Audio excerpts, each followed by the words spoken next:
السلام علیکم۔ بسم اللہ الرحمن الرحیم۔ اگر کوئی ہمیشہ بے نیاز اور مضبوط رہتا ہے تو وہ اللہ تعالیٰ ہے۔ اس کے سوا سب کمزور ہیں۔ کیا انسان، کیا جنات، کیا فرشتے، سب کے ہاتھ اور دل بندے ہیں۔ سب اپنے اپنے مسئلوں سے لڑ رہے ہیں اور ہمیشہ لڑتے رہیں گے۔ گناہ میں لذت ہے مگر سکون نہیں۔ گناہ کا موقع نہ ملنا بھی اللہ پاک کی نعمت میں سے ایک ہے۔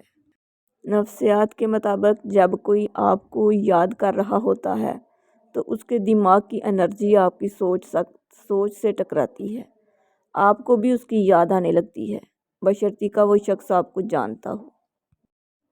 مصیبت میں ہو تو کبھی یہ نہ سوچو کہ کون سا دوست کام آئے گا، بلکہ یہ سوچو کہ اب کون سا دوست چھوڑ کر جائے گا۔ جس پر نصیحت اثر نہ کرے وہ جان لے کہ میرا دل ایمان سے خالی ہے۔ یہ زندگی 2 دن کی ہے، ایک دن تمہارے حق میں اور دوسرے دن تمہارے مخالف۔ جس دن تمہارے حق میں ہو اس دن غرور مت کرنا، اور جس دن تمہارے مخالف ہو اس دن صبر کرنا۔ ہمیشہ اخلاق سے بات کرو، کیونکہ انسان پر سب سے زیادہ مصیبتیں اس کی اپنی زبان کی وجہ سے آتی ہیں۔ زندگی کو سمجھنا ہے تو پیچھے دیکھو، اور زندگی کو جینا ہے تو آگے دیکھو۔ انسان کو مرنے سے موت ہی بچاتی ہے۔ کسی کی جھوٹی تعریفیں تمہیں بلی سے شیر نہیں بنا سکتی۔ شیر بننا ہے تو اپنے عمل سے بنو۔ دن رات کسی کو اپنے لفظوں کی اذیت میں جھونک کر سمجھتے ہو کہ تم اصل شیر ہو تو یہ بالکل غلط ہے۔ ایسا نہیں کہ اپنے مفاد کی خاطر آپ کو تعریفیں کرنے والے نہیں ملیں گے، ملتے ہیں، ہزاروں ملتے ہیں، لیکن ان تعریفوں کو سر پہ سوار کر کے خود کو پرفیکٹ سمجھنا یہ آپ کی سب سے بڑی غلطی ہے۔ مشورہ ہے مخلصانہ سا ایسی غلطی سے 1000 بار بچیں۔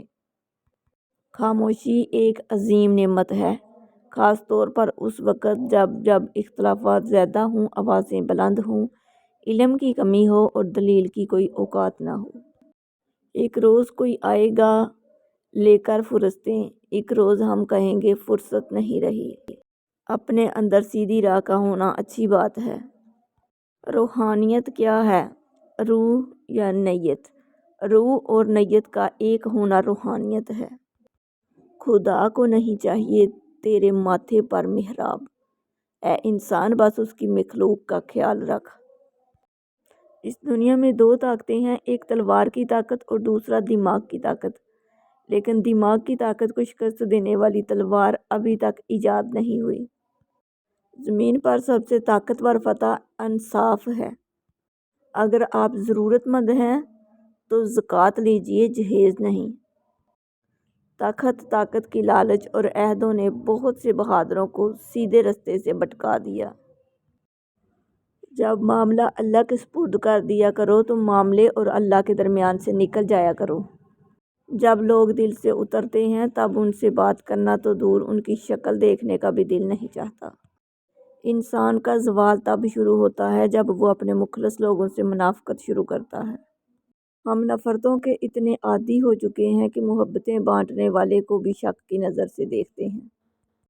اپنے لیے اور اپنوں کے لیے صرف رزق حلال ہی کا انتظام کریں، کہیں زندگی آسان بناتے بناتے موت نہ مشکل بن جائے۔ غور و فکر کیجیے۔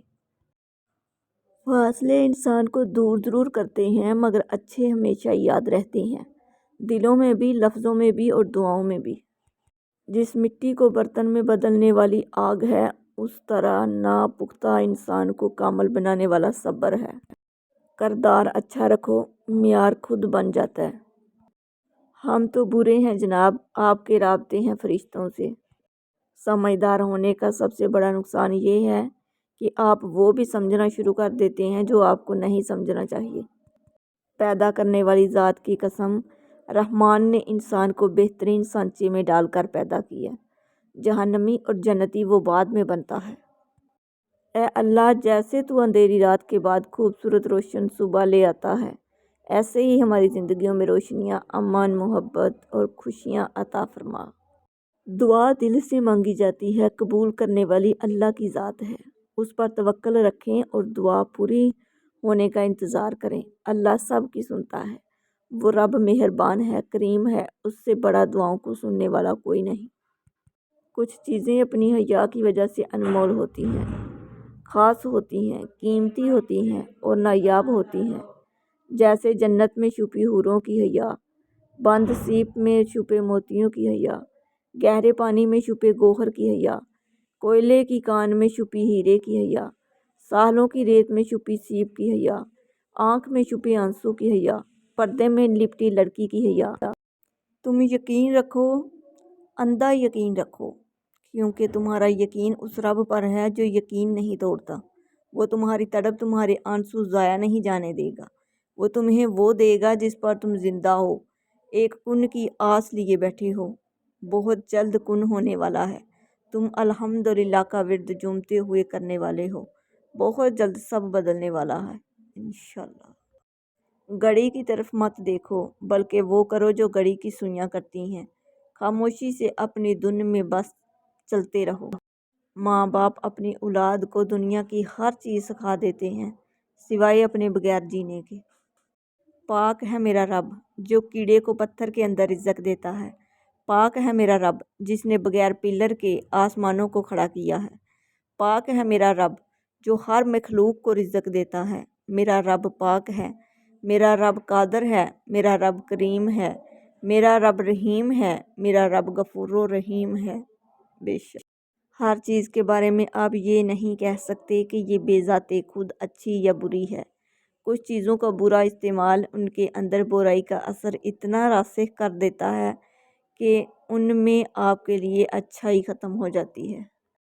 اگر صبر آپ کے وجود کا حصہ نہیں تو شکر بھی آپ کے پاس نہیں آئے گا، کیونکہ شکر وہاں آتا ہے جہاں صبر کی زرخیز زمین موجود ہوتی ہے۔ ایک بات ہمیشہ یاد رکھیں، ہار کے بعد جیت ہوتی ہے، دکھ کے بعد سکھ ہوتا ہے۔ جب آپ سوچو کہ آپ نے سب کچھ کھو دیا ہے تو وہیں سے امید کی کرن پھوٹتی ہے۔ بے شک کہتے ہیں رشتے ٹوٹنے سے زیادہ دکھ اس مان ٹوٹنے کا ہوتا ہے جو اس رشتے کے ساتھ وابستہ تھا۔ لوگوں کو اپنے ساتھ اتنی ہی توقعات بنانے دیں جتنی آپ ساری عمر نبھا سکیں۔ اعتبار جب اپنے توڑتے ہیں تو صرف اعتبار نہیں ٹوٹتا، ساتھ ہم خود بھی ٹوٹ جاتے ہیں۔ کوئی وقت بھی ہمیشہ کے لیے نہیں ہوتا، گزر جاتا ہے۔ جیسا بھی ہو، بس وہ وقت ہمیں کچھ نہ کچھ سکھانے کے لیے آتا ہے۔ جیسے جب ہم اکیلے ہو جائیں تو اللہ ہمیں اکیلا کر کے یہ بتاتا ہے کہ صرف میں ہوں تمہارے ساتھ، اور اکیلا میرا ہونا کس قدر کافی ہے تمہیں۔ عزت جتنی دو گے محبت اتنی گہری ہوگی۔ عزت کے بغیر محبت کا کوئی وجود نہیں۔ کوئی رشتہ کوئی بھی ہو، کیونکہ رشتہ کوئی بھی ہو عزت کے بنا سب کچھ بیکار ہے۔ دوست وہ بناؤ جس کی جیب خالی ہو مگر اس کا ضمیر محفوظ ہو۔ دوسروں کو نیچا دکھانے کا شوق لوگوں میں اس لیے بھی ہوتا ہے کہ خود اونچا ہونے کی اوقات نہیں ہوتی ان سے۔ آدمی اچھا تھا یہ الفاظ تب سننے کو ملتے ہیں جب سماعتیں اس قابل نہیں رہتی زندہ لوگوں کی قدر کریں۔ تعلق حق والوں سے ہو اور بندہ باطل سے ڈر جائے ممکن نہیں۔ جس طرح سمندر اپنی لہروں کو اپنی حدود میں رکھتا ہے، اسی طرح ماں اپنی اولاد کا ہر دکھ اپنے دل تک محدود رکھتی ہے۔ وہی لوگ انمول ہوتے ہیں جو پریشانی میں دلاسا دیتے ہیں، عقل کی بات کرتے ہیں، ہمیشہ تنہائی میں اصلاح کرتے ہیں، کوئی لالچ نہیں رکھتے۔ ایسے لوگ قیمت سے نہیں بلکہ قسمت سے ملتے ہیں۔ میری ایک چھوٹی سی خواہش، تم اسے پورا کر پاؤ گے کیا؟ میں اگر ناراض ہو جاؤں تو تم گلے لگا کر منا پاؤ گے کیا؟ میں ضدی بہت ہوں، میری ضد کے سامنے خود کو جھکا پاؤ گے کیا؟ پوری زندگی کا تو پتہ نہیں، پر جب تک زندہ ہوں تب تک ساتھ دے پاؤ گے کیا؟ میں نے علاج عشق جو پوچھا طبیب سے، دھیمے لہجے میں بولا، صبح دوپہر شام زہر پیا کرو۔ کبھی یوں بھی سوچا کریں کہ سامنے والے کے لہجے میں کڑواہٹ اس کی اکڑ کی وجہ سے نہیں بلکہ زندگی میں سہی گئی تلخیوں کی وجہ سے بھی ہو سکتی ہے۔ زندگانی کی کچھ ادائی پہ تبصرے سب فضول ہوتے ہیں، اپنی اپنی بساط ہے، سب کے اپنے اپنے اصول ہوتے ہیں۔ اول تو عزت اور محبت کا کوئی مقابلہ ہی نہیں، لیکن اگر کبھی دونوں میں سے کسی ایک کو چننا پڑے تو عزت، پھر عزت، ہر بار عزت۔ یہ درد بھی کیا کمال کی چیز ہے، جب بھی ملا اللہ سے ملنے کا موقع ملا۔ کام کو بوجھ سمجھنے والوں کا کام گھٹتا اور بوجھ بڑھتا چلا جاتا ہے، جبکہ شوق سے کام کرنے والوں کا کام بڑھتا اور بوجھ گھٹتا چلا جاتا ہے۔ منافق کی 3 نشانیاں ہیں: بات کرے تو جھوٹ بولے، وعدہ خلافی کرے، امانت میں خیانت کرے۔ جب رسول اللہ صلی اللہ علیہ وسلم نے ارشاد فرمایا، جب تو بیمار کے پاس جائے تو اس سے اپنے لیے دعا کی طلب کر۔ بیمار کی دعا ایسی ہے جیسے ملائکہ کی دعا۔